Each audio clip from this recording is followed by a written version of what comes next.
Comic Collector Live presents Super Mega Comic Action News at Midnight!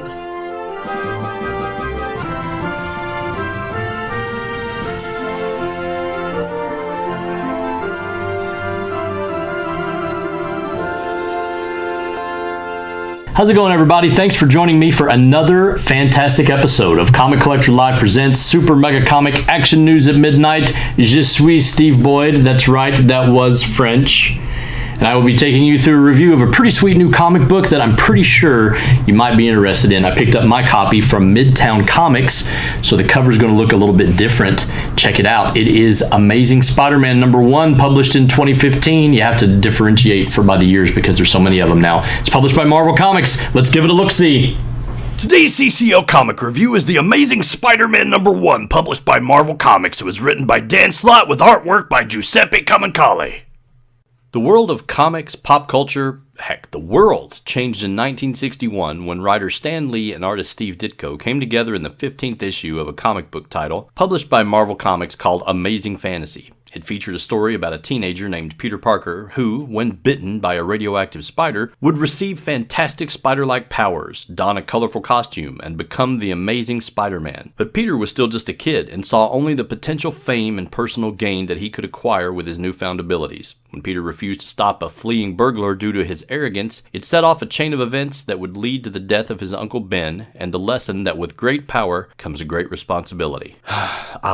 Teenagers. Yep, it's been over 50 years since fans thrilled to the first adventure of old Webhead, and while Spider-Man can do whatever a spider can, poor Peter Parker has always had his ups and downs as the Marvel Universe's very own Charlie Brown. If he wasn't figuring out how to get J. Jonah Jameson at the Daily Bugle to fork over more money for his pictures of that wall-crawling menace, he's trying to get Aunt May's medicine, while at the same time trying to get to class on time, in between fighting villains and fighting off a cold. While his girlfriend is killed or cloned, his costume is trying to kill him, a dying villain takes over his body, or his wife makes a deal with the devil to save Aunt May's life.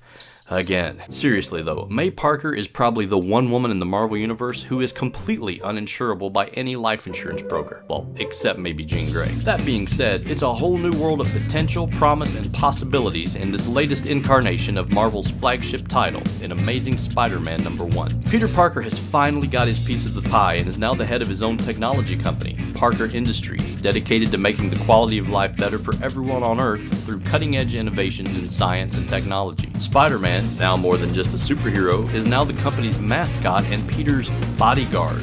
Don't think you're the only one to think about the early days of Iron Man. The story itself makes more than one reference to Peter being a poor man's Tony Stark. He even has Hobie Brown, a former costumed vigilante known as the Prowler, swinging around in a Spider-Man suit occasionally when Pete has to make a public appearance so no one can think that Pete and Spider-Man are one and the same. The first issue does a really nice job of setting the stage for this new chapter in Spider-Man's life, although there are a few very noticeable changes. Spider-Man is no longer a hero on a budget and now has better tech, different flavors of webbing, and even a new updated Spider-Mobile. His costume has undergone some changes too, like the glowing green spider emblem on his chest. Pete's more mobile now and not confined to stories just in New York City, as the first few pages of the issue will reveal. Plus, after all the crossover readers have endured over a year, we see a Peter Parker really taking more of a leadership role to the rest of the Spider-Verse and making more command decisions that affect his supporting cast and not just them affecting him. There's also some dangling plot webs that begin to get tied up from the previous series, and new ones are dangling right in front of the reader. And hey, don't be fooled by this particular spectacular moment in the life of Peter Parker. If longtime readers of Spider-Man know anything,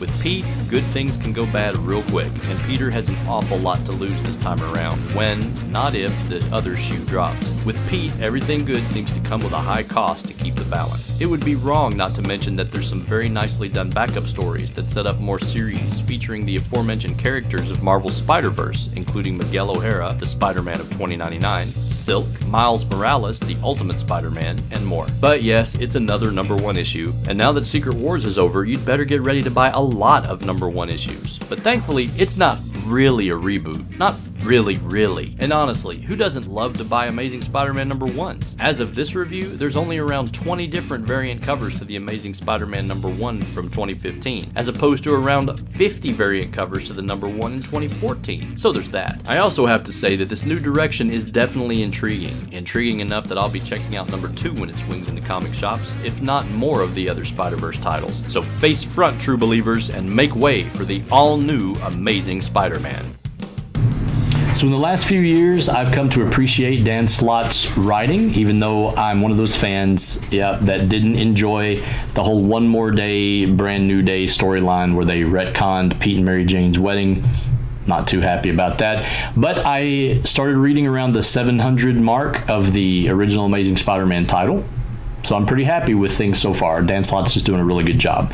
Speaking of Spider-Man titles, you can check out thousands of issues of Spider-Man at comiccollectorlive.com. They're an amazing resource, a spectacular marketplace, and a superior website for Spider-Man comics. So stop on by the website and check out all the stuff. And before you go, make sure you subscribe to this channel if you enjoyed what you've seen today. And let us know if there's a comic book you'd like us to review. Thanks again for joining us. I've been Steve Boyd, and we will see you next time on another amazing episode of Super Mega Comic Action News at Midnight.